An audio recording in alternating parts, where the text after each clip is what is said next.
Shri KS. Narasimhaswamy ಕನ್ನಡದ ಅದ್ವಿತೀಯ ಪ್ರೇಮಕವಿ. ಅವರ ಮೈಸೂರು ಮಲ್ಲಿಗೆಯಂತೂ ಕನ್ನಡ ಪ್ರೇಮಕಾವ್ಯದ ಜಯಭೇರಿ. ಇದನ್ನು ಬರೆದು ಬೆಳಕು ಹರಿಯುವುದರೊಳಗೆ ಈ ಕವಿ ನಾಡಿನ ತುಂಬ ಹೆಸರಾಗಿ ಬಿಟ್ಟರು. ಪ್ರೇಮ ಜೀವನದ ಸಾರ್ಥಕ ಮುಹೂರ್ತಗಳ ಸುಂದರ ಚಿತ್ರಗಳನ್ನು ನೀಡಿ ಕನ್ನಡ ಕಾವ್ಯ ಪ್ರಪಂಚದಲ್ಲಿ ಶಾಶ್ವತ ಸ್ಥಾನ ಸಂಪಾದಿಸಿಬಿಟ್ಟರು. ಜೀವಜಾಲಕ್ಕೆಲ್ಲ ಮರುಳು ಹಿಡಿಸುವ ಪ್ರೀತಿಯ ಮಾಯೆಯೇ ಇಲ್ಲಿಯ ಕವಿತೆಗಳ ವಸ್ತು. ಹಾಗೆಂದೇ ಇವು ಹೊಸ ದಂಪತಿಗಳ ಪಿಸುಮಾತಿನಷ್ಟು ಸವಿಯಾಗಿವೆ. ಮೈಸೂರು ಮಲ್ಲಿಗೆಯ ಲಾವಣ್ಯ ಅಪ್ಸರೆಯ ಚೆಲುವಿನಂತೆ. ಇದು ಈ ಮಣ್ಣು ನೆಲದಿಂದ ಬರಲು ಸಾಧ್ಯವೇ ಎಂದು ವರಕವಿ ಬೇಂದ್ರೆಯಂಥವರೇ ಆಶ್ಚರ್ಯಪಟ್ಟಿದ್ದಾರೆ.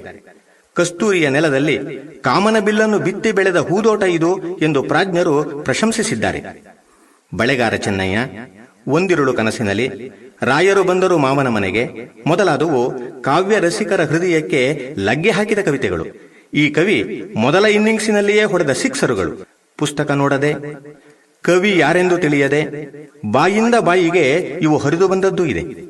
ಈ ಕವಿತೆಗಳಲ್ಲಿ ಕಾಣಿಸಿಕೊಂಡಿರುವ ದಂಪತಿಗಳು ಮುಪ್ಪು ಸಾವಿಲ್ಲದ ಗಂಧರ್ವರಾಗಿದ್ದಾರೆ. ನಾಡಿನ ಜನಕ್ಕೆ ತಮ್ಮ ಯೌವನದ ಪ್ರತಿನಿಧಿಗಳಾಗಿದ್ದಾರೆ.